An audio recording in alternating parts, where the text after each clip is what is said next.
নমস্কাৰ বন্ধু বান্ধৱীসকল Dimple Patgiri education YouTube চেনেলটোলৈ আপোনালোক সকলোকে স্বাগতম জনাইছোঁ আৰু আজিৰ এইটো ভিডিঅ'ত খুবেই ইম্পৰ্টেণ্ট কুৱেশ্যন কেইটামান লৈ আহিছোঁ যিকেইটা কাৰেণ্ট এফেয়াৰ্ছ হয় আৰু কাৰেণ্ট এফেয়াৰ্ছ সকলোৱে জানে কাৰেণ্ট এফেয়াৰ্ছটো চোৱাটো আমি খুবেই দৰকাৰী আৰু বৰ্তমান টাইমত কি কাৰেণ্ট এফেয়াৰ্ছ আহিল সেইকেইটা মই টপ 10 কুৱেশ্যন কেইটামান লৈ আহিছোঁ এইকেইটা আপোনালোকৰ কাৰণে বহুত হেল্পফুল হ'ব গতিকে ভিডিঅ'টো স্কিপ নকৰিব ভালদৰে চাই থাকিব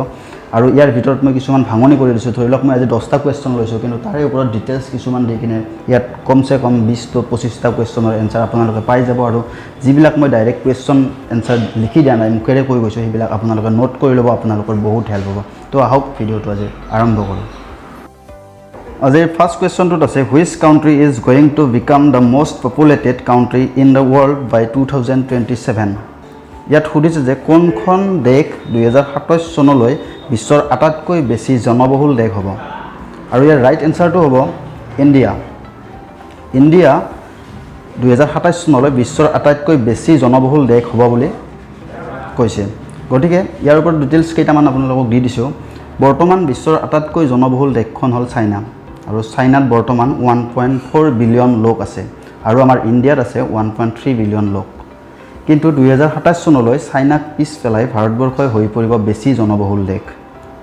এটো ইম্পৰ্টেন্ট কুৱেশ্যন আৰু কাৰেণ্ট এফেয়াৰ্ছ গতিকে এটো মনত ৰাখিব নেক্সট কুৱেশ্যন নম্বৰ 2 আছে 2 আছে আপোনাৰ Homen Borgohain from Assam has recently passed away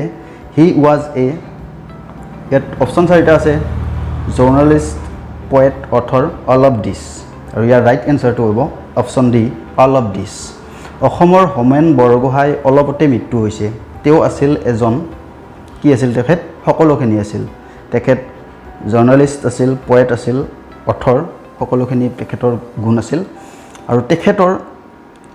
জন্ম হৈছিল 7 ডিসেম্বৰ 1932 চনত আৰু তেখেতৰ মৃত্যু হ'ল ৰিসেন্ট মৃত্যু হ'ল সকলোৱে জানে তেখেতৰ মৃত্যু হ'ল 12 মে তাৰিখে এটো ইম্পৰ্টেন্ট কুৱেশ্যন তেওঁ অসমৰ শ্ৰীমন্ত শংকৰদেৱ বঁটা লাভ কৰিব সক্ষম হৈছিল তেওঁ অসম চৰকাৰৰ আমাৰ যেটো শ্ৰীমন্ত শংকৰদেৱ বঁটা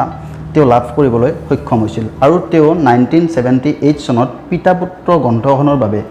সাহিত্য একাডেমী বঁটা লাভ কৰিছিল এটো ইম্পৰ্টেন্ট আৰু সকলোখিনি জানিব লগা কথা গতিকে আপোনালোকে নোট কৰি ল'ব সকলোখিনি next question number 3 Question number 3 আছে which nation will become the world's fastest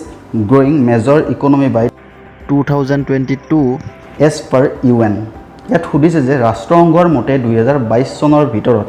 কোনখন ৰাষ্ট্ৰ বিশ্বৰ দ্ৰুততম বিকাশশীল ৰাষ্ট্ৰ হ'ব আৰু ইয়াত ৰাইট এনসাৰ হ'ব ইণ্ডিয়া তো next question number 4 Question number 4 আছে আপোনাৰ recently which country's first Mars rover Jurong has successfully landed on the red planet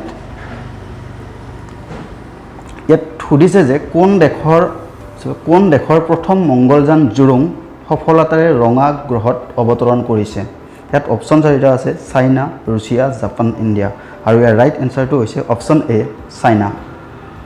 আৰু ইয়াতে এটা ইম্পৰ্টেন্ট কথা কৈ দিওঁ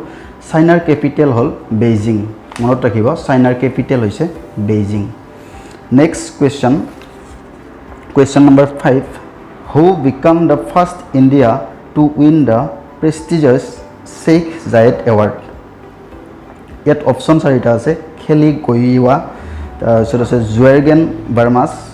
Iran marshal doctor Tahera Qutubuddin ইয়াত ৰাইট এনসাৰটো হ'ব option D doctor Tahera Qutubuddin 5 নম্বৰত সুধিছে মই অসমত ভাঙনি কৰি দিছো আপোনালোকক 5 নম্বৰটো সুধিছে আপোনাৰ শেখ জায়েদ বঁটা পাবলৈ সক্ষম হোৱা প্ৰথম ভাৰতীয় কোন হৈছে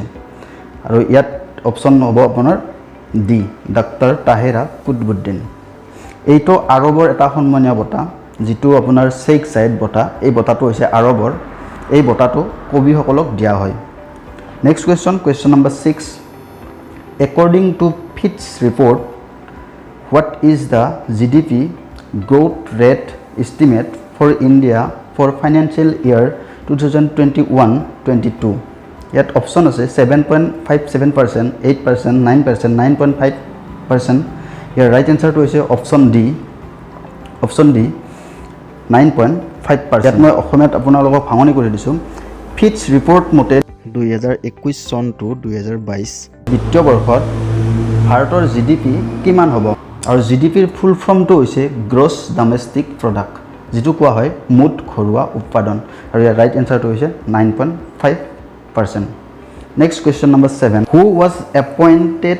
as the executive director of Reserve Bank of India ইয়াত অপচন চাৰিটা আছে ইয়াত সুধিছে যে ৰিজাৰ্ভ বেংক অফ ইণ্ডিয়াৰ নতুন উপপৰিদৰ্শক হিচাপে কাক নিযুক্তি কৰা হয় ইয়াত অপচন চাৰিটা আছে ৰাজনীশ কুমাৰ জোছ জে কাট্টাৰ দিনেশ কুমাৰ খাৰা শক্তিকান্ত দাস আৰু ইয়াৰ ৰাইট এনসাৰটো হৈছে অপচন বি জোছে জে কাট্টাৰ আৰু ইয়াতে কেইটামান জানিব লগা কথা আছে ৰিজাৰ্ভ বেংক অফ ইণ্ডিয়া স্থাপন কৰা হৈছিল 1935 চনৰ 1 এপ্ৰিল তাৰিখে এইটো খুবেই ইম্পৰ্টেণ্ট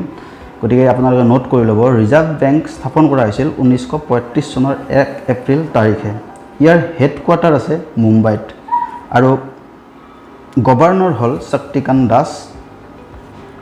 এটা ইয়াতে আপোনালোকৰ কাৰণে কুৱেশ্যন এটা এৰি দিছোঁ আৰবিআইৰ ফাৰ্ষ্ট গভৰ্ণৰ গৰাকী কোন আছিল আপোনালোকে কমেণ্ট কৰি জনাব যিসকলে মোৰ ভিডিঅ'বিলাক চাই আপোনালোকে কমেণ্ট কৰি জনাব আৰবিআইৰ ফাৰ্ষ্ট গভৰ্ণৰ কোন আছিল বৰ্তমান গভৰ্ণৰ হৈছে Shaktikanta Das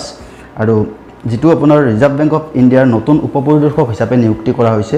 Jos J Kattoor next question number 8 which state announced to give 5,000 rupees per month to children orphaned due to COVID-19 ইয়াত চাব ইয়াত সুধিছে যে কোভিডৰ বাবে অনাথ হোৱা শিশুসকলক কোন ৰাজ্যই প্ৰতি মাহে 5,000 টকাকৈ প্ৰদান কৰাৰ কথা ঘোষণা কৰিছে কোভিডৰ বাবে যিসকলৰ মাক দেউতাক হেৰাইছে শিশুসকল অনাথ হৈ গৈছে সেইসকলৰ কাৰণে কোনখন ৰাজ্যই প্ৰতি মাহে 5,000 টকাকৈ প্ৰদানৰ কথা ঘোষণা কৰিছে আৰু ইয়াত চাৰিটা অপচন আছে মহাৰাষ্ট্ৰ মধ্যপ্ৰদেশ ঝাৰখণ্ড মিজোৰাম আৰু ইয়াৰ আপোনাৰ ৰাইট এনসাৰটো হ'ব মধ্যপ্ৰদেশ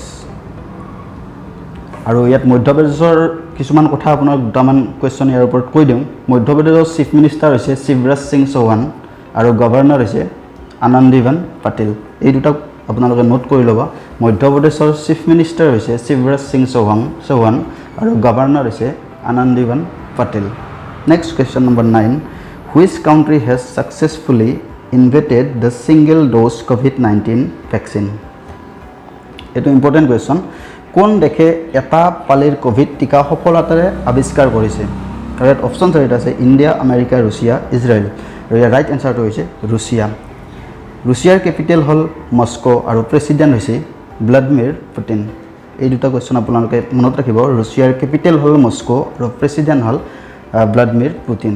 কোন দেশে এটা পালিৰ কোভিড টিকা সফলতাৰে আৱিষ্কাৰ কৰিছে যদি আপোনালোকে এনেকৈ সোধে আপোনালোকে ক'ব পাৰিব ৰুছিয়া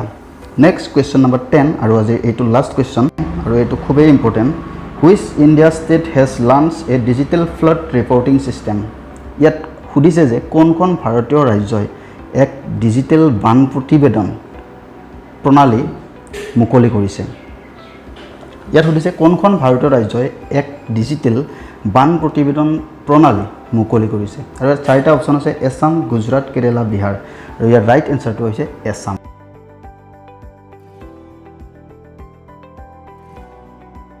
আজিৰ ভিডিঅ'টোত এইকেইটা কুৱেশ্যন লৈ আহিছিলোঁ আৰু এইকেইটা খুবেই ইম্পৰ্টেণ্ট আৰু এইকেইটা খুবেই ইম্পৰ্টেণ্ট কাৰেণ্ট এফেয়াৰ্ছ এইবিলাক এক্সামত অহা 100% চান্স আছে গতিকে এইবিলাক মনত ৰাখিব আৰু ইয়াৰ মাজত মই যিকেইটা আপোনালোকক প্ৰশ্ন কৈছোঁ সেইবিলাকো আপোনালোকে নোট কৰি লিখি ল'ব ধৰি লওক মই ৰিজাৰ্ভ বেংকৰ কথা ক'লোঁ কিন্তু ৰিজাৰ্ভ বেংকৰ যিটো কুৱেশ্যন দিছোঁ তাৰ ওপৰত হয়তো মই দুটামান আৰু কেইটামান কুৱেশ্যন কৈ দিলোঁ মানে ৰিজাৰ্ভ বেংক প্ৰথম কেতিয়া স্থাপন হৈছিল আৰু ৰিজাৰ্ভ বেংকৰ বৰ্তমান গভৰ্ণৰ কোন আৰু আপোনালোকলৈ এটা কুৱেশ্যন আছে আৰবিআইৰ ফাৰ্ষ্ট গভৰ্ণৰ গৰাকী কোন আছিল গতিকে যদি ভিডিঅ'টো চাই ভাল পাইছিল লাইক কৰিব শ্বেয়াৰ কৰিব আৰু যিসকলে ছাবস্ক্ৰাইব কৰা নাই ছাবস্ক্ৰাইব কৰিব আজিলৈ ইমানে ধন্যবাদ